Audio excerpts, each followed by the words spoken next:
ayant réalisé quelques 60 millions de véhicules. Et ça m'amuse toujours d'ajouter que si on devait les mettre pare-choc contre pare-choc, ça serait l'équivalent d'une file qui ferait 6438 fois le tour de la Terre.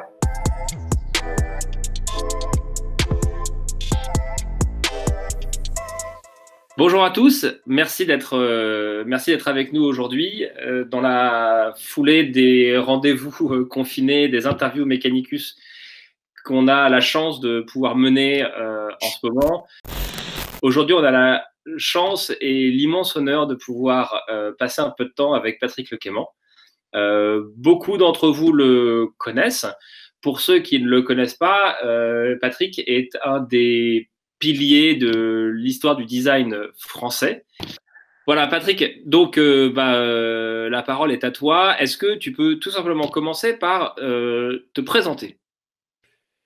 J'ai fait mes études en Grande-Bretagne parce que mon père était un médecin colonel dans la Légion étrangère, grand amateur automobile, et il est mort dans un accident automobile accompagnant une dame qui venait à peine de passer son permis.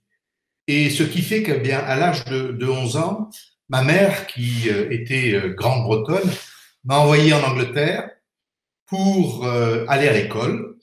Et ce qui fait que j'ai eu la chance d'apprendre l'anglais.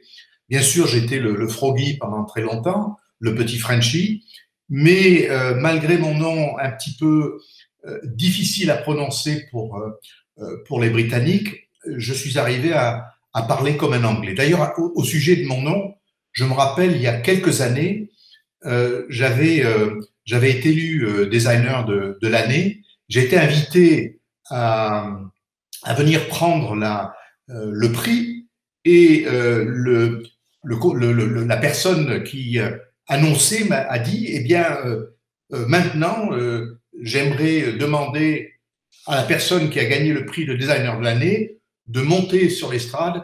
I now invite Mr. Patrick Luckyman. Et donc, j'ai adoré le Lucky Man. Et en fait, c'est resté. Et je considère en effet que j'ai eu énormément de chance dans ma vie professionnelle, avec toutes les expériences que j'ai pu avoir, de travailler à la fois dans différentes entreprises, mais aussi sur plusieurs continents, et d'avoir eu aussi la chance, quand j'ai terminé après 42 ans dans l'industrie automobile, ayant réalisé quelques 60 millions de véhicules. Et ça m'amuse toujours d'ajouter que si on devait les mettre pare-choc contre pare-choc, ça serait l'équivalent d'une file qui ferait 6438 fois le tour de la Terre. Et donc, quand je me suis arrêté dans le design automobile, j'ai commencé un tout nouveau métier de design naval, un métier auquel je ne connaissais strictement rien. Et c'est d'ailleurs tout ça qui faisait l'intérêt. Voilà. Je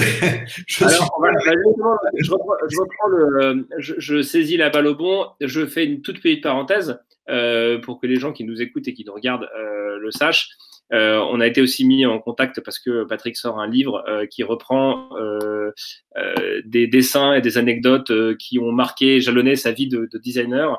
Un livre qui est assez incroyable et que je vous recommande vivement, et on vous mettra le lien pour aller le voir dans la description.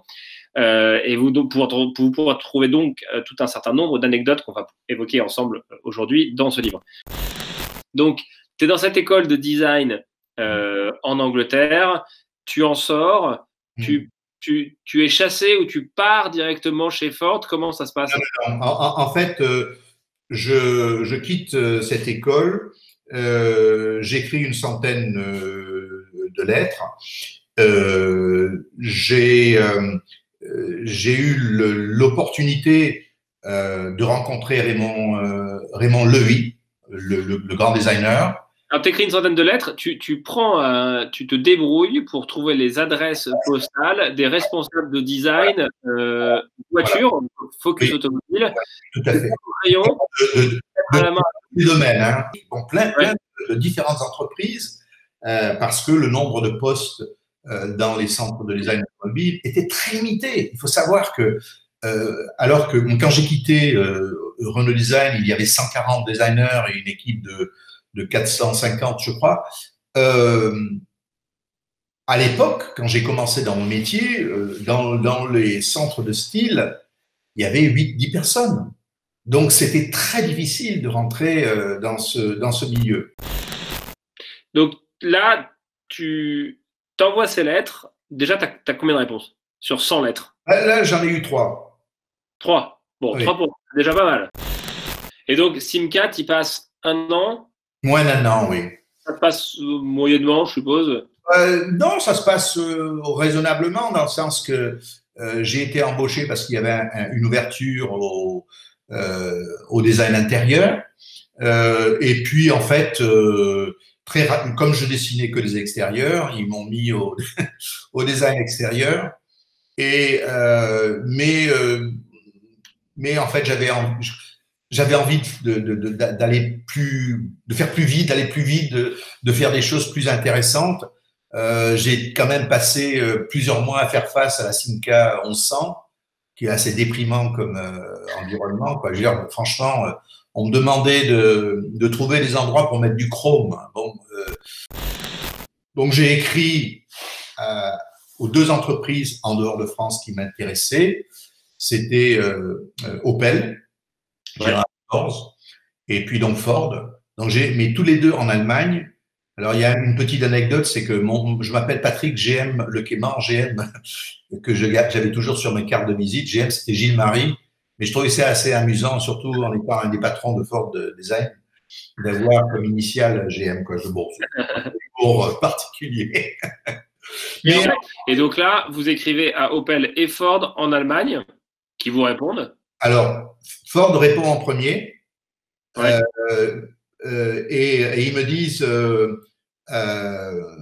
oui, on est intéressé, mais pas pour l'Allemagne, mais l'Angleterre.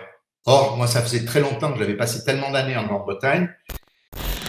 Donc, raconte-nous rapidement comment elle se passe. Déjà, comment se passe cette aventure Ford? Sur quelle voiture tu bosses? Et comment est-ce qu'un Américain travaille différemment d'un Français?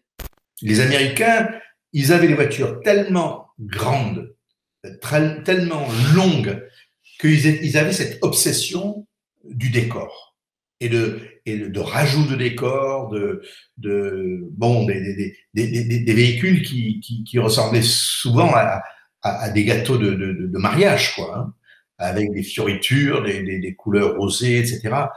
Moi, j'avais grande difficulté j'ai toujours eu grande difficulté à m'adapter à cette période. Alors bien sûr, j'ai pas vraiment bossé dans cette période, mais quand je suis allé aux États-Unis, on était dans la génération des troisième, quatrième version de la Mustang. On était dans la Lincoln Continental, Mark IV, etc. Voilà, donc il y avait des on était quand même un petit peu plus proche de la sobriété européenne que ce qu'on a pu voir dans les années 60 et 70. En fait, j'ai quitté Ford alors que j'étais aux États-Unis en train d'être préparé pour devenir le vice-président du design de Ford Europe.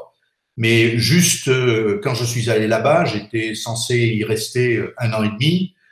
J'ai appris qu'une décision avait été prise au sein de l'entreprise, comme quoi on ne pouvait pas rester plus de 4 ans dans le même poste. Et donc, je me suis dit non, je ne peux pas rester dans l'entreprise. Et comme je m'appelle Lucky Man, juste au moment où je me suis dit il faut que je trouve une solution, j'ai été contacté par le groupe Volkswagen Audi.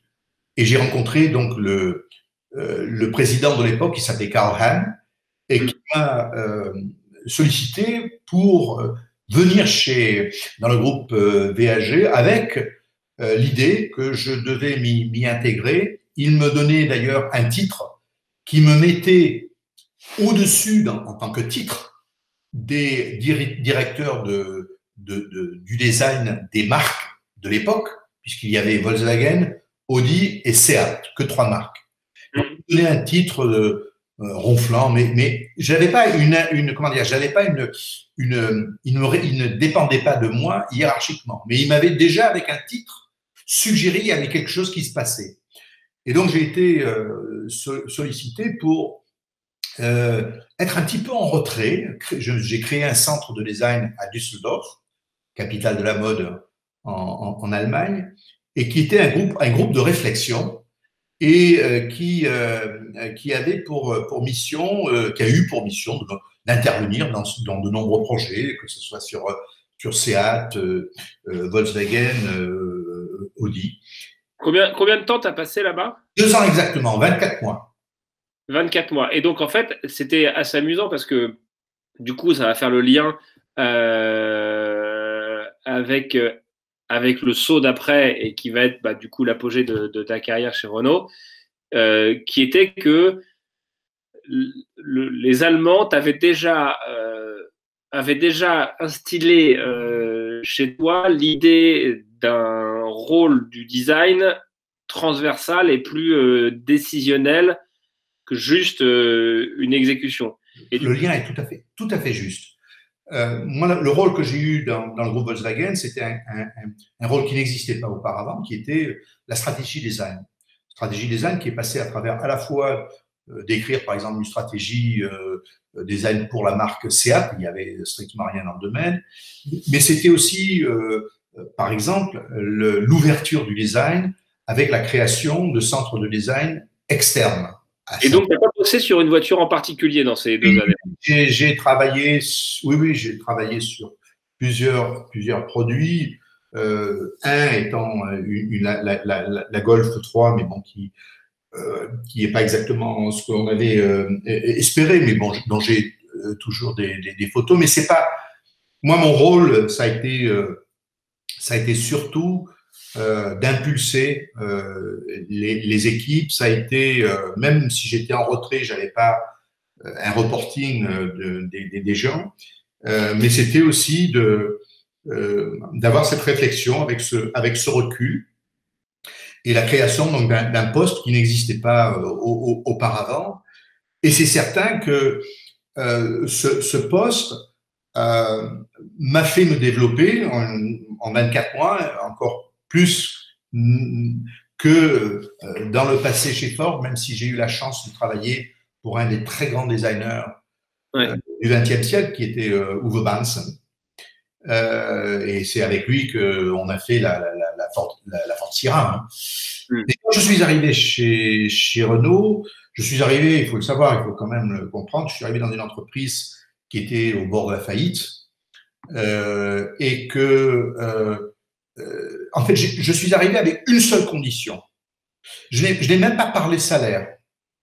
J'avais une seule condition, c'est que je disais oui, je viendrai chez Renault et ça m'intéresse beaucoup, plus particulièrement avec le cahier des charges que vous me donnez, Monsieur le Président, qui était, il m'a donné littéralement carte blanche. Hein, la phrase a été utilisée pour mettre en place ce que je devais mettre en place afin de réussir la mission.